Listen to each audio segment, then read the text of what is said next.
రాంబాబు అధ్యక్ష, ఇది ప్రజలకు జరుగుతున్న విషయం తెలియాలి అధ్యక్ష. ఏంటంటే ఈ చర్చ ప్రారంభించేటప్పుడు మన పయ్యావుల కేశవ్ గారు ఒక మాట మాట్లాడారు. మన ఇరిగేషన్ మినిస్టర్ గారు బాడీ లాంగ్వేజ్ కానీ వారి మాట తీరు కానీ చాలా బాగున్నాయని అభినందించారు. ఇంకొక విషయం ఏంటంటే అక్కడి నుంచి రోజు చంద్రబాబు నాయుడు గారు నేను మాట్లాడతా అనేవారు. అక్కడి నుంచి మీరు మాట్లాడండి నేను అనేక సార్లు చెప్పిన తర్వాత ఆయన మాట్లాడారు. వాతావరణం చాలా చక్కగా జరుగుతున్నటువంటి సందర్భంలో మా సభా నాయకులు ఏమన్నారంటే ఈ గోదావరి జలాలు తీసుకురావడానికి ఆ రాష్ట్ర ముఖ్యమంత్రి తెలంగాణ ముఖ్యమంత్రి గారు సహకరిస్తున్నారు, చాలా మంచివారు అన్నారండి. ఆయన మంచివారు అనగానే టక్కలేశారండి. ఆయన మంచివారు అన్నారు తప్ప ఈయన చెడ్డవారని అనలేదండి అప్పుడు దాకా. నేను మనవి చేస్తున్నా, చంద్రబాబు నాయుడు గారి కన్నా కేసీఆర్ గారు 1000 రెట్లు మంచివారు అనే విషయాన్ని మరొకసారి ఉద్ఘాటిస్తున్నాను అంతే. ఎందుకండి కేసీఆర్ గారు మంచివారంటే ఆయనకి అంత కడుపుమంట?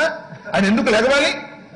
ఒక సభానాయకులు పూర్తిగా పాట మొత్తం చెప్పక ముందే, విషయాన్నంతా ఎక్స్ప్లెయిన్ చేయక ముందే లేచి ఆయన మాట్లాడేటువంటి ధోరణి చాలా ప్రమాదకరమైనటువంటి ధోరణి. బహుశా వారు అనుకుంటున్నారు ముందే ఏదో ఒక విధంగా ఈ సభను డిస్టర్బ్ చేయాలనే ఉద్దేశంతో వారు ఇక్కడికి వచ్చినట్టుగా నాకు అర్థమవుతుంది అధ్యక్ష. ఇది ప్రజలు కూడా గమనించాలని సందర్భంగా నేను మనవి చేస్తున్నాను. ఈ ప్రాక్టీస్ సరైనటువంటి విధానం కాదు. పైగా ఇంకొక మాట ఏమన్నారంటే ఆయన పదండి అంటున్నాడు. ఇక్కడ నుంచి అక్కడికి అందరినీ అక్కడికి నెట్టడం సమంజసమైంది కాదు, అనుభవజ్ఞుని ఈ విధంగా చేయటం మంచిది కాదు. తర్వాత అయినా సరే ఆయన కాస్త రియలైజ్ కావాలని ఈ సందర్భంగా నేను సభ ద్వారా వారు బయట ఉన్నప్పటికీ కూడా వారిని కోరుతున్నాను అధ్యక్ష. Before going to start the discussion, నా అభిప్రాయం కూడా కొద్దిగా చెప్పదలుచుకున్నాను. ఇది వాళ్ళని చాలా ముఖ్యమైనటువంటి బిల్స్ ఉన్నాయి. విశాలమైనటువంటి ప్రజా ప్రయోజనాలు, దీర్ఘకాలికంగా రైతుల తాలూకా సమస్యలు, ముఖ్యంగా కౌలు రైతులది. మానవతా హృదయంతో ఈ ప్రభుత్వం కౌలుదారు రైతులకు కూడా హక్కులు కల్పించే ఒక అద్వితీయమైనటువంటి బిల్లు వస్తుండేటప్పుడు దాన్ని ప్రజల్లోనికి వెళ్ళాలి, మీరు కూడా పార్టిసిపేట్ చేయండి, మీరు వెళ్ళండి, కూర్చోండి అని చెప్పి పదే సార్లు రిక్వెస్ట్ చేసినప్పటికీ కూడా ప్రయోజనం లేనటువంటి పరిస్థితిలో బాధగానే నేను ఆ సభ్యుల్ని సస్పెండ్ చేయాల్సినటువంటి పరిస్థితి వచ్చింది. లేకపోతే ఇలాంటి ముఖ్యమైనటువంటి బిల్స్ని పాస్ కాకుండా ఉంచితే నష్టపోయేది ఎవరు? ఈ వాదోపవాదాల వలన విశాలమైనటువంటి ప్రయోజనాలు ఈ సభ తాకట్టు పెట్టడానికి సిద్ధంగా లేదు.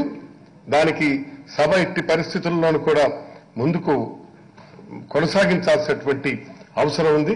కాబట్టి దీన్ని ముందుకు కూడా కొనసాగిస్తూ ఇక ముందు ప్రజా ప్రయోజనాలని బిల్స్ ప్రవేశించేటప్పుడు ఎవరు అడ్డుకున్నా కూడా ఎట్టి పరిస్థితుల్లో కూడా ఈ శాసనసభ క్షమించదు.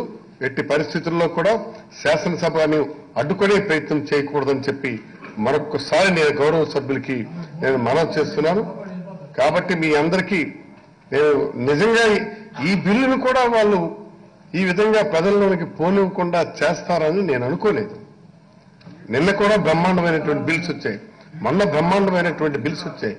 నాకు వచ్చినటువంటి ఫీడ్బ్యాక్ కూడా చాలా అద్భుతమైనటువంటి బిల్స్ ఈనాడు ఇక్కడ చేస్తున్నారని చెప్పి నాకు ఈవెన్ స్టేట్ ఆఫ్ తెలంగాణ నుంచి కూడా ఫ్రెండ్స్ చాలా మంది ఫోన్ చేశారు.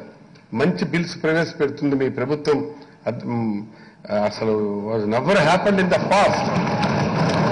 ఈ రోజు మీరు చేస్తున్నటువంటి చరిత్ర బ్రహ్మాండంగా మిమ్మల్ని చరిత్ర పుటంలో గుర్తించుకుంటుందని చెప్పి ఫోన్లు చేసి చెప్తుంటే అలాంటి బిల్స్ ఇంట్రడ్యూస్ చేసే ఆ సభకు అధ్యక్షుడిగా నేను ఉండడం నేను చాలా గౌరవప్రదంగా భావిస్తున్నాను.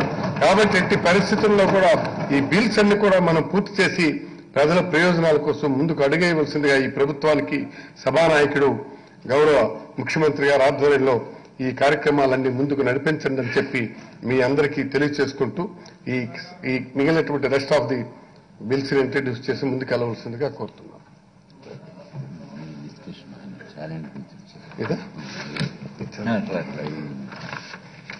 Now motion move